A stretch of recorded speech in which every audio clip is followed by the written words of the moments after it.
Hello and welcome to a new video. I hope that you are happy and healthy, and in this video I will be painting something that hopefully resembles moon phases.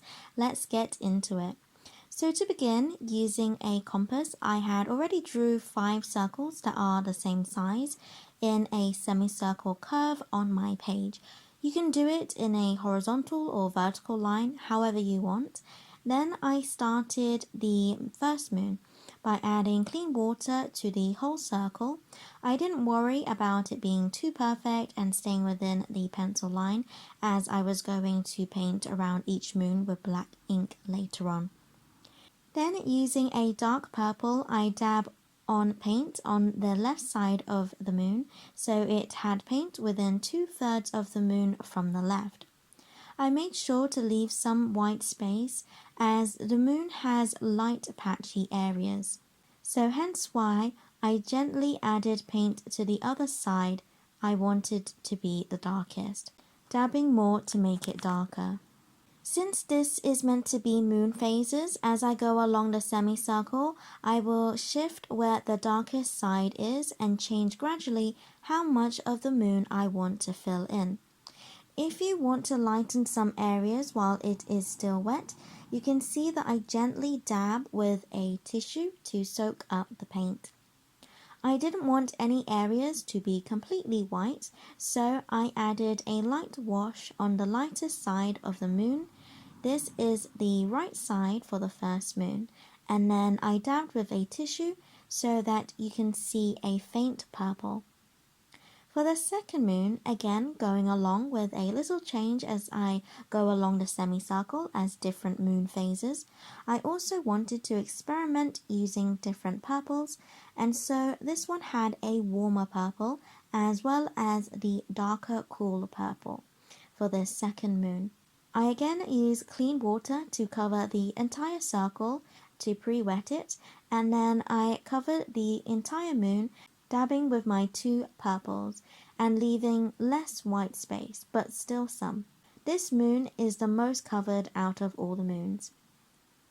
Since we are using the wet on wet method for this whole process, before I paint a layer for a moon, I always pre-wet the circle with clean water, so I won't repeat myself saying this step.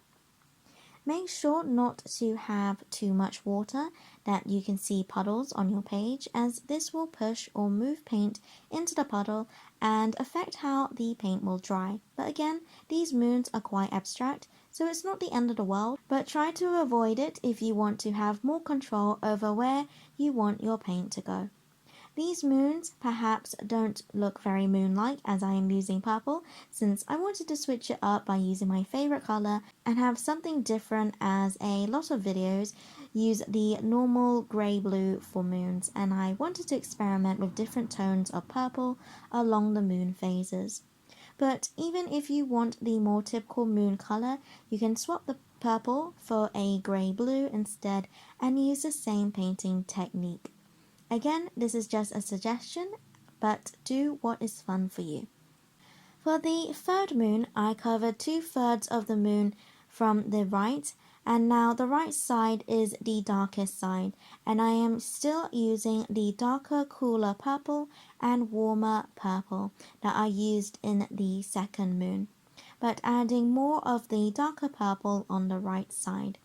Dabbing the paint helps to create that patchy texture that moons have. For the fourth moon, I painted a half of the moon on the right side, but as you'll see when painting a section of the moon, I make a curved edge between the dark side and the light side because the moon is a sphere-like shape, so the shadowed edge will be curved. For this moon, I wanted it to return to darker shades of color, so I used less of the warmer purple and more of the bluey grey purple. In case you're not sure what I mean by warm and cool purple, if I add more red or pink, then it becomes a warmer purple, as red and pink are considered warm colors on the color wheel. And then, since red and blue make purple, if I add more blue compared to red to make a purple, then it becomes a cooler purple. as blue is considered a cool or cold color on the color wheel. Just quickly before I move on, don't forget to like and subscribe for weekly Saturday watercolor and drawing related videos. I would love for you to join me in learning and having fun creating. Okay, back to the video. For the fifth moon, I painted a third of the moon, again on the right side. So again, the darkest color, which I am using a dark blue for this one, I added it on the right side. I also paint the third so it is curving a little into the left side too, again to show the curved form of the moon. Again with the light side of the moons, I paint a light wash and dab with a tissue to make it faint and have that patchy texture by scrunching up my tissue to dab.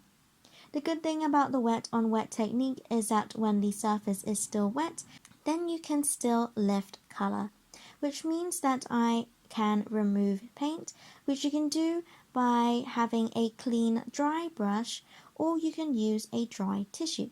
But other than lifting color, you can add more paint too, and adjust little by little to suit how you want your moons to look. And that is the first layer of all the moons done. I went in to do a second and third layer to make certain areas darker. So I again pre-wet the circle once it is completely dry before adding more paint. But bear in mind not to add too much paint, otherwise it will be significantly darker, and you still want to have some lighter areas, otherwise it might look less like a moon. Another way to add lighter areas is to drop little drops of clean water, and this will make the paint move away from that spot, making it a little lighter. I found the tissue and paint brush a little easier for this, but this is another way. These moons kind of looked like galaxy storm spheres to me, but although they look less like moons with the purple, I still liked how it turned out. You can adjust it to how you want your moon to look with the ways I had mentioned, i.e. adding more texture by having more spaced out dabs, making it darker by using darker paint and more dabs, and making it lighter with a clean dry brush, tissue, and adding clean water. But if you wanted less texture, then once it is completely dry, you can use a clean wet brush and gently brush over the moon. This will lift some of the paint and gently blend it. It can be addictive to try and add more and more, so as soon as you like it, try and refrain from adding too much paint, as you won't have many chances to go back without disturbing previous layers. When I was done painting the moons and they were completely dry, then I went over them again with my compass so that I could see the edge of each moon a bit better, and then I painted around each one and the background with black ink to make it a little more neater and to add contrast. I thought this would be easier than trying to paint perfectly within each circle for each layer, but it's up to you. To get more of a steady stroke with more control, I found that if I press down a little bit on my brush and slowly go around, I found it easier than doing a lot of short strokes using the tip of my brush, where your wrist is higher off the page and therefore you have less control. Once I painted around all the moons, then I did some dry brushing of up and down strokes for the rest of the background.